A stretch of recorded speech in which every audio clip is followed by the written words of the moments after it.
আসসালামু আলাইকুম। সংবাদে আপনাদের সবাইকে স্বাগত জানাচ্ছি। আমি ফিরোজ তোহা। শুরুতেই সংবাদ শিরোনাম। বাংলাদেশের সর্বশেষ গুরুত্বপূর্ণ আপডেট সংবাদে আপনাকে স্বাগত। শুরুতেই সংবাদ শিরোনাম, পরে বিস্তারিত। প্রথমে জানাবো, সাংবাদিকরা ইশরাককে প্রশ্ন করল, নগর ভবনে তালা দিয়েছে কারা? ইশরাক বললেন, জানি না। নগর ভবনে কে বা কারা তালা মেরেছে তা জানে না বলে জানিয়েছেন বিএনপির নেতা ইশরাক হোসেন। আজ গুলশানে তার নিজ বাসভবনে কয়েকজন সংবাদপত্র টেলিভিশন সাংবাদিকদের সঙ্গে আলাপকালে এই কথা বলেন তিনি। ইশরাক বলেন, আদালতের রায়ের পর নির্বাচন কমিশন গেজেট করে তাকে মেয়র ঘোষণা করেছেন। শপথ পড়াতে আইনি কোনো বাধা ছিল না, কিন্তু অন্তর্বর্তীকালীন সরকার তা আমলে নেয়নি। এখানে সংবিধান ও উচ্চ আদালতের রায় উপেক্ষা করা হয়েছে। এর মাধ্যমে বর্তমান সরকারের নিরপেক্ষতা হারিয়েছে। তিনি বলেন, অন্তর্বর্তীকালীন সরকার তাকে ন্যায্য অধিকার থেকে বঞ্চিত করে রেখেছে। নগরবাসী ফুঁসে উঠেছে, তার লোকজন স্বেচ্ছায় রাজপথে নেমে আসে। আন্দোলন যুক্ত হয়ে ঢাকা দক্ষিণ সিটি কর্পোরেশনের কর্মকর্তা কর্মচারীরা পুরো এলাকা অচল করে রেখেছে। অবস্থায় ইশরাকের নাকি কোনো দায়ভার নেই। জানাবো, ইসরায়েলে মাইক্রোসফটের কার্যালয় ঘিরে হামলা, যা জানালো ইরান। ইসরায়েলের দক্ষিণ অঞ্চলীয় শহর বীরশেবায় ইরানের ক্ষেপণাস্ত্র হামলায় মাইক্রোসফটের কার্যালয়ের কাছাকাছি এলাকায় আগুন ধরে যায়। এতে সেখানে বেশ কয়েকটি আবাসিক ভবন ধ্বংস হয়ে গেছে। ইহুদিবাদী ইসরায়েল এবার বুঝতে পারছে ইরানের মিসাইল হামলা কতটা ভয়ানক। এরপর জানাবো, ইরানে পারমাণবিক হামলা হবে বিপর্যয়কর বলছে রাশিয়া। ইরানে মার্কিন যুক্তরাষ্ট্রের কৌশলগত পারমাণবিক অস্ত্রের ব্যবহার হবে বিপর্যয়কর বলে সতর্ক করেছে রাশিয়া। ইরানের হামলায় ইসরায়েলের সঙ্গে যুক্তরাষ্ট্র অংশ নেবে কিনা এ নিয়ে যখন জল্পনা কল্পনা তুঙ্গে, তখন এমন মন্তব্য করল ক্রেমলিন এর মুখপাত্র দিমিত্রি পেসকভ। এদিকে ইরানের ক্ষেপণাস্ত্র হামলা নিয়ে খামেনির ভিডিও পোস্ট। ইরানের ক্ষেপণাস্ত্র বিশ্বের সম্মানিত মানুষদের আনন্দিত করেছে বলে মন্তব্য করেছেন ইরানের সর্বোচ্চ ধর্মীয় নেতা আয়াতুল্লাহ আলী খামেনি। সোশ্যাল মিডিয়ায় শেয়ার করা একটি ভিডিওর ক্যাপশনে তিনি এই মন্তব্য করেছেন। আর সংবাদপত্র আল জাজিরার এক প্রতিবেদনে এই তথ্য নিশ্চিত করা হয়েছে। জানাবো, চলমান সংঘাতে যে 10টি পারমাণবিক বোমার জল্পনা নিয়ে উদ্বেগ চরমে, যা জানালো জাতিসংঘ।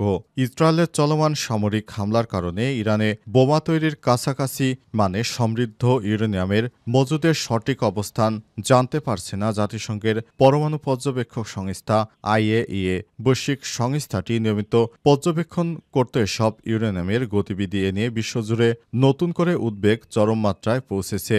ইরানের কাছে বর্তমানে প্রায় 409 কেজি উচ্চমাত্রা সমৃদ্ধ ইউরেনিয়াম রয়েছে, যা বিশেষজ্ঞদের মতে কমপক্ষে 10টি পারমাণবিক বোমা তৈরি করার মতো যথেষ্ট।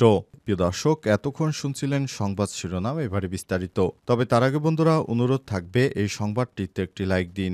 এই চ্যানেলে আপনি নতুন হয়ে থাকলে আমাদের সংবাদটি দেখতে দেখতে চ্যানেলটি সাবস্ক্রাইব করে রাখুন। কমেন্ট করে বন্ধুরা আপনার মূল্যবান মতামত জানিয়ে দিন আপনি বিশ্বের কোন দেশ থেকে বা বাংলাদেশের কোন স্থান থেকে আমাদের সংবাদটি দেখছেন এবং শুনছেন। আর বন্ধুরা, ইরান ইসরায়েল যুদ্ধে আপনি কোন দেশকে সমর্থন করেন কমেন্ট করে বিশ্ববাসীকে জানিয়ে দিন। সংবাদটি আপনার সোশ্যাল মিডিয়া ফেসবুকে শেয়ার করে বন্ধুদেরও দেখার সুযোগ করে দিন। এবারে বিস্তারিত। সাংবাদিকরা ইশরাককে প্রশ্ন করল, নগর ভবনে তালা দিয়েছে কারা? ইশরাক বললেন, জানি না। নগর ভবনে কে বা কারা তালা মেরেছে তা জানে না বলে জানিয়েছেন বিএনপির নেতা ইশরাক হোসেন। আজ গুলশানে তার নিজ বাসভবনে কয়েকজন সংবাদপত্র টেলিভিশন সাংবাদিকদের সঙ্গে আলাপকালে এই কথা বলেন তিনি। ইশরাক বলেন, আদালতের রায়ের পর নির্বাচন কমিশন গেজেট করে তাকে মেয়র ঘোষণা করেছেন। শপথ পড়াতে আইনি কোনো বাধা ছিল না, কিন্তু অন্তর্বর্তীকালীন সরকার তা আমলে নেয়নি। এখানে সংবিধান ও উচ্চ আদালতের রায় উপেক্ষা করা হয়েছে। এর মাধ্যমে বর্তমান সরকারের নিরপেক্ষতা হারিয়েছে। তিনি বলেন, অন্তর্বর্তীকালীন সরকার তাকে ন্যায্য অধিকার থেকে বঞ্চিত করে রেখেছে। নগরবাসী ফুঁসে উঠেছে, তার লোকজন স্বেচ্ছায় রাজপথে নেমে আসে। আন্দোলন যুক্ত হয়ে ঢাকা দক্ষিণ সিটি কর্পোরেশনের কর্মকর্তা কর্মচারীরা পুরো এলাকা অচল করে রেখেছে। অবস্থায় ইশরাকের নাকি কোনো দায়ভার নেই। ইশরাক বলেছেন, কে বা কারা তালা মেরেছে আমি জানি না, অথচ ইশরাকের নেতাকর্মীরাই তালা মেরেছে। এছাড়াও ইশরাক ক্ষমতার জন্য পাগল হয়ে গেছে। কয়েকদিন ধরে দেখা যাচ্ছে ইশরাক বিভিন্নভাবে ক্ষমতা দখলের নানা পায়তারা করে যাচ্ছে। ইশরাক একের পর এক বিভিন্ন উস্কানিমূলক কথাবার্তা বলে যাচ্ছে। সরকারের বিরুদ্ধে নানা অপপ্রচার চালাচ্ছে। বিএনপির এই নেতা, যিনি শেখ হাসিনা নির্বাচনকে অবৈধ নির্বাচন বলছিলেন, কিন্তু এখন শেখ হাসিনার সেই নির্বাচনেই তাকে মেয়র হতে হবে, এমন নানা আলিকমার্কা কথাবার্তা বলে যাচ্ছেন বিএনপির এই নেতা ইশরাকের কারণে পুরো ঢাকাবাসী এখন অতিষ্ঠ। ঢাকার সাধারণ মানুষেরা অফিসে যেতে পারছে না, কারণ ইশরাকের লোকজনই পুরো এলাকা ঘিরে রেখেছে। অবস্থায় ইশরাক মেয়র হওয়ার আগেই যে ক্ষমতা প্রদর্শন করতে শুরু করেছে সেটি খুবই দুঃখজনক ব্যাপার।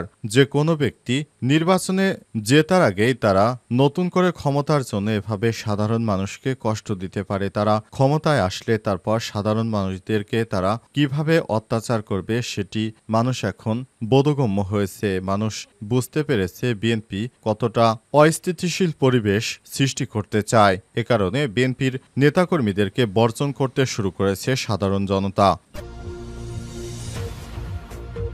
ইসরায়েলের মাইক্রোসফট এর কার্যালয় ঘিরে হামলা, যা জানালো ইরান।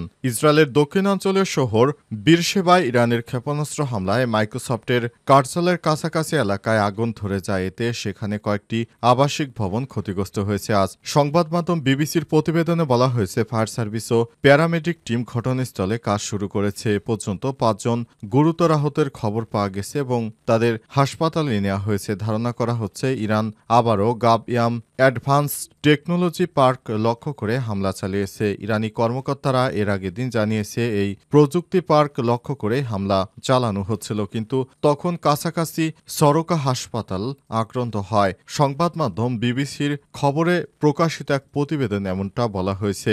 এদিকে চলমান সংঘাতে প্রথমবারের মতো প্রাণঘাতী অস্ত্র ক্লাস্টার বোমা ব্যবহারের অভিযোগ উঠেছে। ইসরায়েলের অভিযোগ, ইরান যেসব প্রাণঘাতী ক্লাস্টার বোমা ব্যবহার করছে তা বেসামরিক মানুষের জন্য মারাত্মক হুমকি হিসেবে বিবেচিত হচ্ছে, কারণ যুদ্ধ শেষ হওয়ার বহু বছর পরেও এগুলো বিস্ফোরিত না হয়ে মাটির নিচে থেকে যেতে পারে।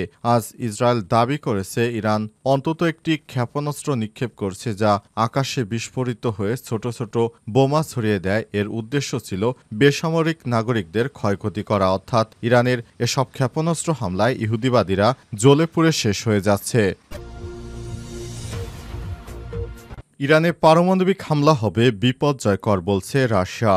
ইরান মার্কিন যুক্তরাষ্ট্রের কৌশলগত পারমাণবিক অস্ত্রের ব্যবহার হবে বিপর্যয়কর বলে মন্তব্য করে সতর্ক করে দিয়েছে রাশিয়া। ইরানে ইসরায়েল এর সঙ্গে যুক্তরাষ্ট্র অংশ নেবে কিনা এ নিয়ে যখন জল্পনা তুঙ্গে, তখন এমন মন্তব্য করলেন ক্রেমলিনের মুখপাত্র দিমিত্রি পেসকভ। আজ রাশিয়ার রাষ্ট্রীয় সংবাদ মাধ্যমের বরাত দিয়ে আল জাজিরা জানিয়েছে, যুক্তরাষ্ট্রের যুদ্ধে জড়ানোর সম্ভাবনা নিয়ে বিভিন্ন গণমাধ্যমে প্রকাশিত সংবাদের পরিপ্রেক্ষিতে পেসকভ এই মন্তব্য করেছেন। তিনি আরও বলেন, রাশিয়া মার্কিন যুক্তরাষ্ট্রকে ইসরায়েলি হামলায় যোগদান না করার জন্য আহ্বান জানিয়েছে। দেশটি সতর্ক করে বলেছে, যুদ্ধে যুক্তরাষ্ট্রের অংশগ্রহণ এই অঞ্চলকে নাটকীয়ভাবে অস্থিতিশীল করবে এবং পারমাণবিক বিপর্যয়ের ঝুঁকি তৈরি করবে। যুক্তরাষ্ট্র ইঙ্গিত দিয়েছে যে তারা ইরানের উপর ইসরায়েলের হামলার যোগদানের সম্ভাব্যতা উড়িয়ে দেয়নি।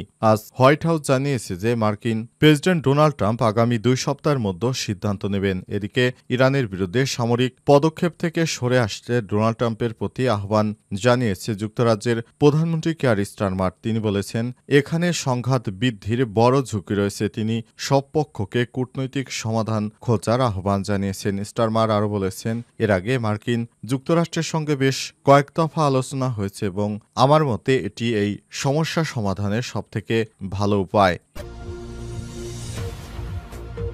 ইরানের ক্ষেপণাস্ত্র হামলা নিয়ে খামেনির ভিডিও পোস্ট। ইরানের ক্ষেপণাস্ত্র বিশ্বের সম্মানিত মানুষদের আনন্দিত করেছে বলে মন্তব্য করেছেন ইরানের সর্বোচ্চ ধর্মীয় নেতা আয়াতুল্লাহ আলী খামেনি। সোশ্যাল মিডিয়ায় শেয়ার করা একটি ভিডিওর ক্যাপশনে তিনি এই মন্তব্য করেছেন। আজ এই তথ্য জানিয়েছে সংবাদ মাধ্যম আল জাজিরা। সংবাদ মাধ্যমটি বলছে, ইরানের সর্বোচ্চ নেতা আয়াতুল্লাহ আলী খামেনির সোশ্যাল মিডিয়া প্ল্যাটফর্ম এক্সে সাবেক টুইটার অ্যাকাউন্টে একটি ভিডিও শেয়ার করা হয়েছে। ওই ভিডিওর শুরুতে গাজায় ইসরায়েলি বিমান হামলা এবং বেসামরিক লোকজনের উপর চালানো সহিংসতার দৃশ্য দেখানো হয়েছে। এরপর ভিডিওতে দেখা যায় ইসরায়েলের উপর ইরানের বিক্ষিপ্ত ক্ষেপণাস্ত্র আঘাত হানার পর মানুষজন আনন্দ উপভোগ করছে এবং সেই হামলায় সৃষ্ট ধ্বংসযজ্ঞের চিত্র। ভিডিওর ক্যাপশনে লেখা হয়েছে, এমন ক্ষেপণাস্ত্র যা বিশ্বের সম্মানিত ও মর্যাদাবান মানুষের আনন্দ দিয়েছে।